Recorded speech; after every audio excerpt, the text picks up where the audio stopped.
Assalamualaikum warahmatullahi wabarakatuh.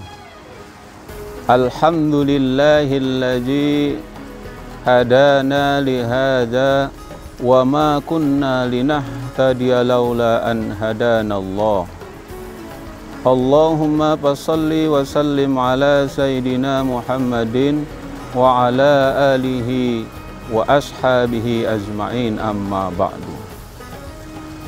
Saudara-saudaraku kaum muslimin muslimat rahimakumullah.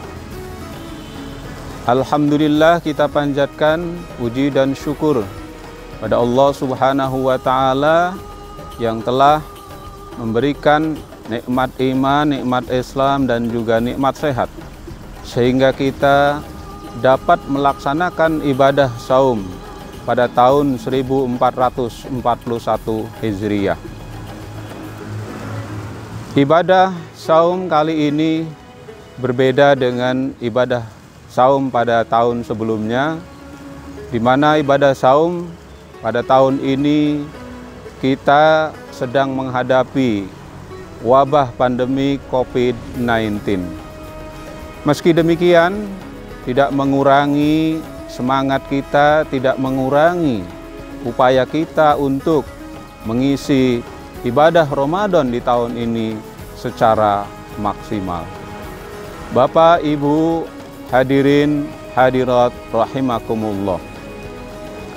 Secara fungsional, manusia terdiri dari dua dimensi pokok. Pertama adalah dimensi keakuan atau dimensi individu. Kemudian yang kedua adalah dimensi sosial.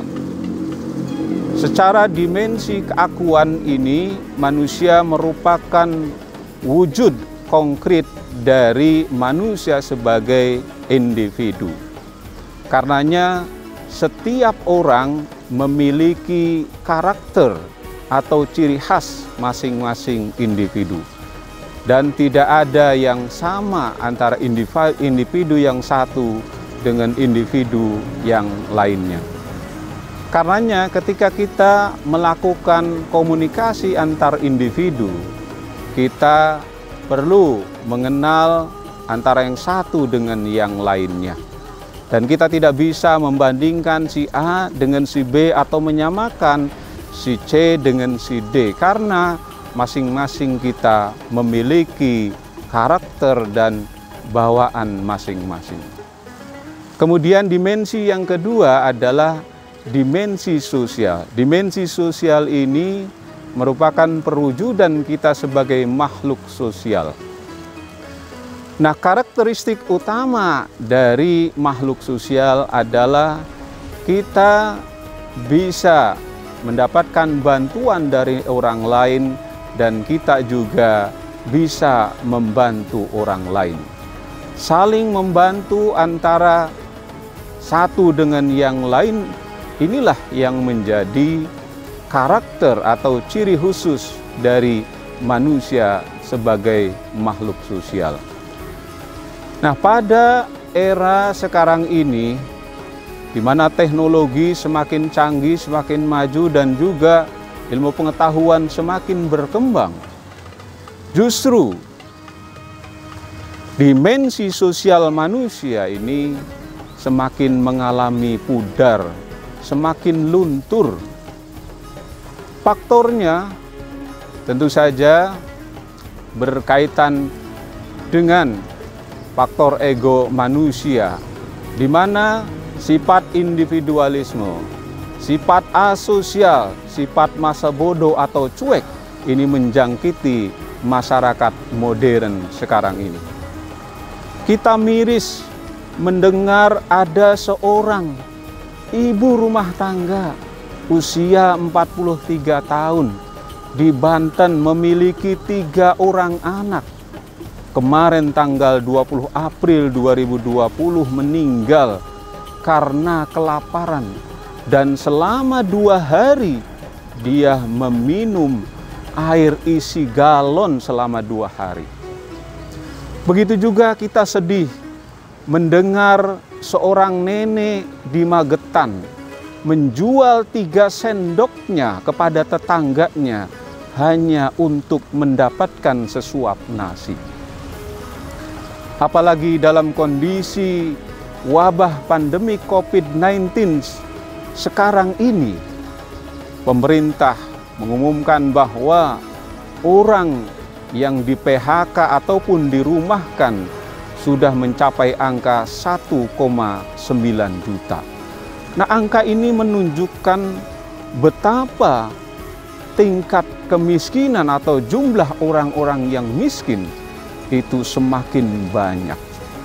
Oleh karena itu, Bapak dan Ibu sekalian, marilah coba kita menengok tetangga kita, menengok saudara-saudara kita, menengok teman-teman dan orang-orang yang ada di lingkungan kita. Jangan sampai ada teman-teman kita, saudara-saudara kita, tetangga kita memiliki nasib yang sama dengan ibu maupun juga nenek yang kelaparan dan juga meninggal. Hadirin hadirat rahimakumullah. Mengapa ini bisa terjadi? Karena faktor yang paling dominan adalah karena keegoan manusia. Manusia ini merasa dirinya bahwa apa yang dia capai ini merupakan hasil kerja kerasnya.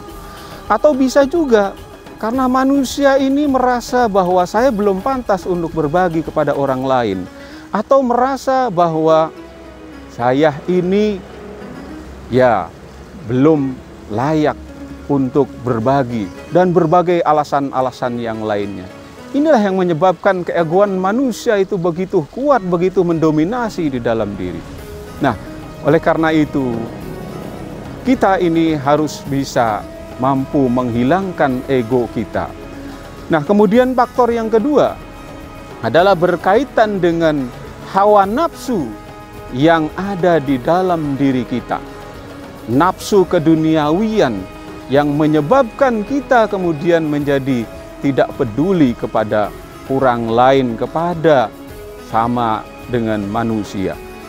Nah, oleh karena itu Islam kemudian mengajarkan berkaitan dengan bagaimana memotong ego manusia. Pertama, Islam mengajarkan konsep yang terkait dengan berbagi. Yang diistilahkan di dalam Al-Quran ada istilah zakat, ada istilah infak, dan ada istilah sodako.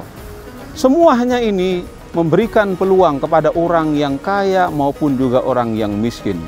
Orang yang kaya tentu saja ketika dia memang sudah memenuhi kewajiban untuk berzakat dan sudah sesuai dengan nisabnya, maka wajib dia mengeluarkan zakat. Karena di dalam harta kita itu ada hak orang miskin yang memang harus kita berikan.